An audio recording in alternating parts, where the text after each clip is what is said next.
Hey, what's going on everybody? Dave back again, and for today's video we are going to be finishing up what we started on Wednesday, and this is the 1/144th high grade R-GyaGya from Build Fighters Try, I should say. And I think I'm going to continue with this, or doing these this way, because well, it's a lot of fun. I wanted to go over and show you guys the parts before putting it all together. Seems a little bit easier for me doing it that way. You do get 8 of these clear bits, which you can see attached to the shield over here. You get all the weapons. I have everything done up. I actually had it posed up on the shelf all week. You guys might have seen it on Facebook. I got it done pretty soon. It was a really fun build, and I'm actually going to go over. I threw some panel lining on here, not the best or clearest, but it was something quick. This is something that I actually plan on painting, so I didn't want to go too overboard. But you do have the waist section here, as you can see. There's some panel lining on there. Now, one of the things I'm going to say to begin with, and I think I said it in the unboxing, is I would definitely recommend painting this, or painting the gold. It's shiny, but it has the swirls and stuff, and it kind of kills the effect. I think something like a good Gaia gold or something like that would be good. I also haven't split the skirts, or the front skirts, so they move independently. I haven't done that yet. So this is pretty much, I want to do it just straight out of the box, panel lining, so you guys can see. I'm liking doing reviews that way. For people that are newer, that aren't into the customizing, things like that, that just want something really cool to go on their shelf. This will also show you what a simple enamel wash in the panel lines will give you as far as details. So we've got this section. You have the upper, the chest section up here.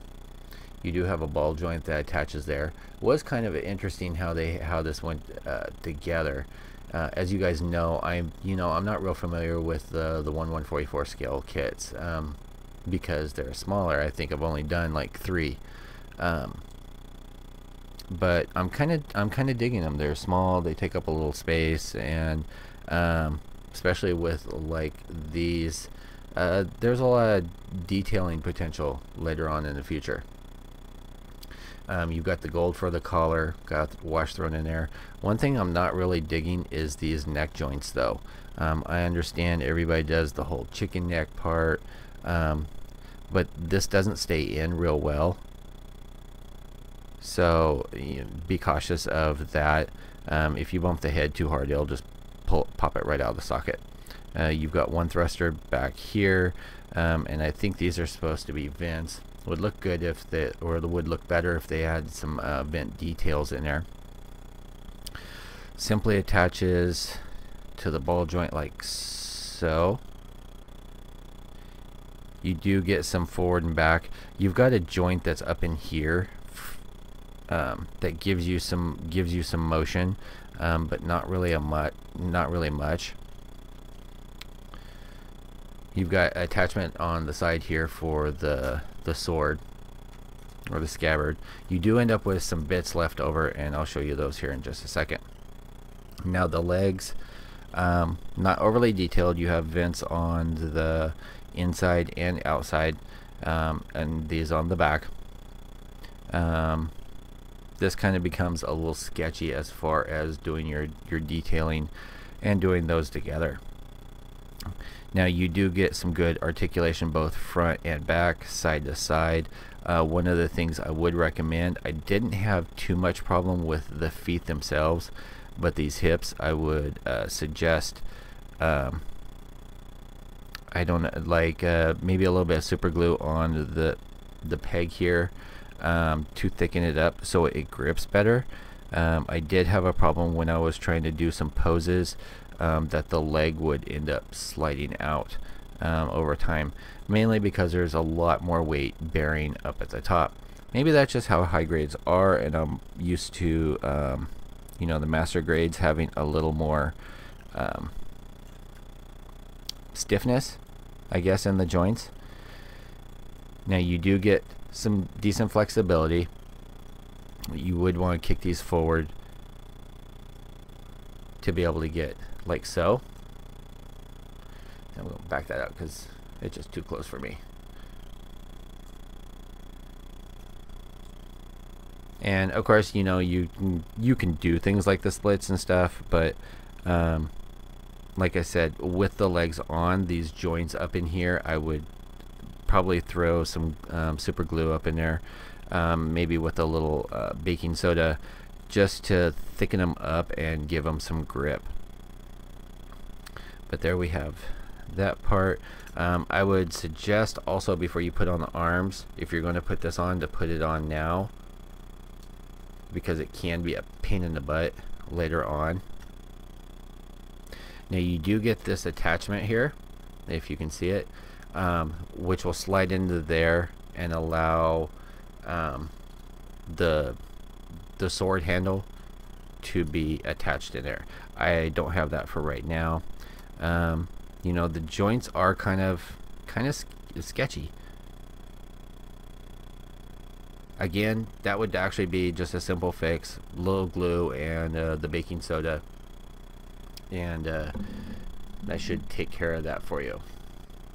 By the way, on a off note, I finally found out what my deal is with the clicking sound that you guys end up hearing in the microphone. It doesn't have to do with how the mic is attached. It doesn't have to do with how close it is to the camera. I actually found out it is the microphone itself. So I am going to see about getting a new one. I didn't have the problem with my Blue Yeti. This one, I don't know. It must be something that's on the inside of it. I unattached it, did it that way, and yeah, it still ends up doing it. So let me see here. Now I did pull off for the weapons. I did pull off the hands. For your arms here, you have this piece that attaches, if I can get it off, to the back. You've got the Gatling guns. Now one thing I would like to see is this modified, maybe these split and flared out, because when it's on the body you can flip these back, I guess, to shoot behind you, or maybe if you crank the arm up and do it that way. But it would be kind of cool to be able to adjust that to where you could flip them forward, so you have your arm bent up like this and that kicked forward. I might make that modification. You do get both movement this way up in the joint. You get a bicep, you get a double elbow, so you do get a good range of motion. Now one of the things that I would suggest on your shields here, does have this bracket so that you can swing them around into different positions. I would suggest putting this on first before you put on the arm. So and how I ended up doing is taking my finger and just putting between the joint and this shell, just to give you some resistance to get it in there. It is on a ball joint. Now these ball joints actually seem to hold pretty well.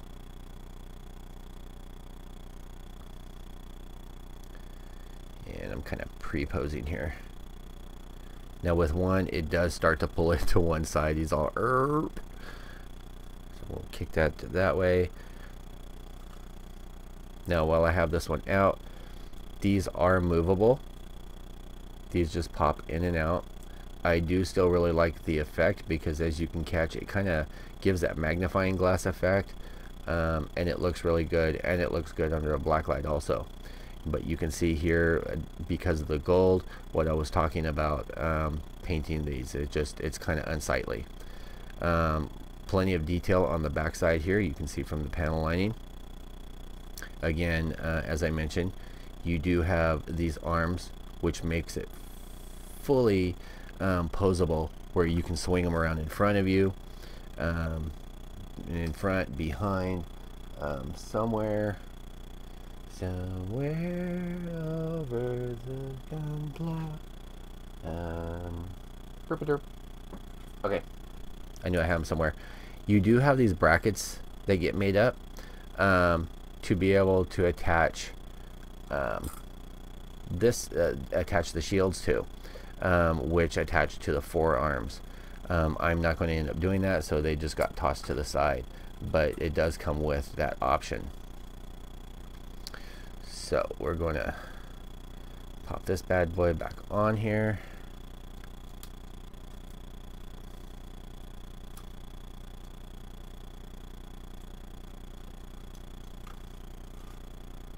And I do really need to stiffen up those joints. It's kind of annoying to me.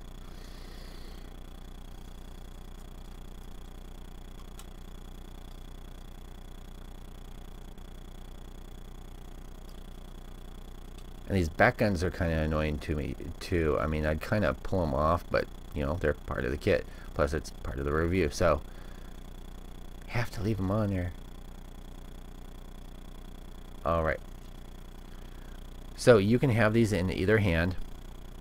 It does come with handles for both sides, so that you can either have the beam sabers or beam swords separated, or you have this attachment which has like a little shield, turns it into a double beam jousting stick.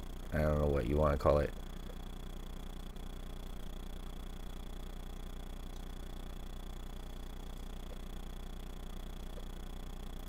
But I do like the look of this. And I should have put down a paper towel or something to hold that on to. Let's see. Going on to the head. Head has good detail. It's kind of a funky sticker that goes in there. You've got a black sticker which folds over a couple pieces, and then the red dot that sticks to that. You do get a sticker that attaches onto there. You just want to take a toothpick and lightly press into the indentation. I did panel line the lines that are on here. You do have some good details as far as the interior of the head, if you're wanting to paint that.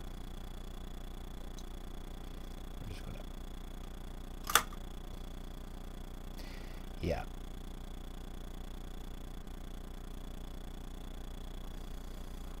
That happens a lot with this guy though.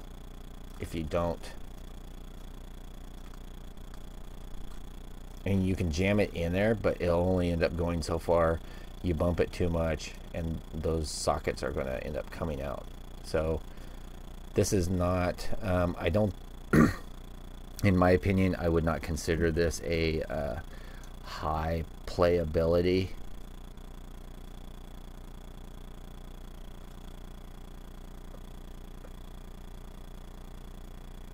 Because if you do, it's going to end up falling off a lot.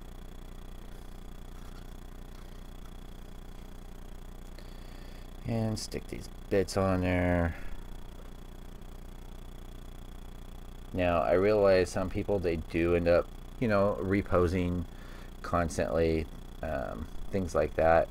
I myself, I kind of find a pose that I like, and that's where it stays forever. But everybody has their own thing. Now with this, you do get this beam, the beam sword, and then the handle, like I said, comes off and it can attach to the scabbard. We'll put that on like that. We'll put it back in my original pose, which I found worked very well,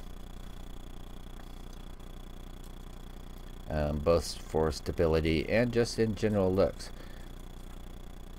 Get on there, you stupid head. See? I know you guys are all at home. Dumbass! But you can kind of see it, like there's no grip to it. It just is in and out of there. I think that could have been designed better, personally, myself. But then again, you know, it is only a $12–15 kit, but you would expect a little bit better. from it. Now, as extras, you do get solid gold, the beam sticks, I guess you would call them, for on here. You do get an extra handle, depending on if you want to break that down into separates. But there he is, guys, and I'm actually, you know, I'm happy with it. I'm going to do some modifications, stiffen up the joints. I think in an action pose and put on the shelf looks really good. I do like having it with everything on there. You know, it looks good to me. Well, I've taken up enough of your time, and I'm trying to get to the point where I can just slim these down to 8 to 10 minute quick reviews. And if I didn't break it down for you and do it that way, I probably could have. I could have done, you know, 5-8 minutes, something like that. But I wanted to show you guys from bottom up, because that's just how I end up doing it. Thanks for sticking around. I appreciate it. And you know, tune in next week. We'll have a new one coming up. And everyone have a, well, you'll see me before the end of the weekend, but everyone have a great weekend. If I don't, peace out.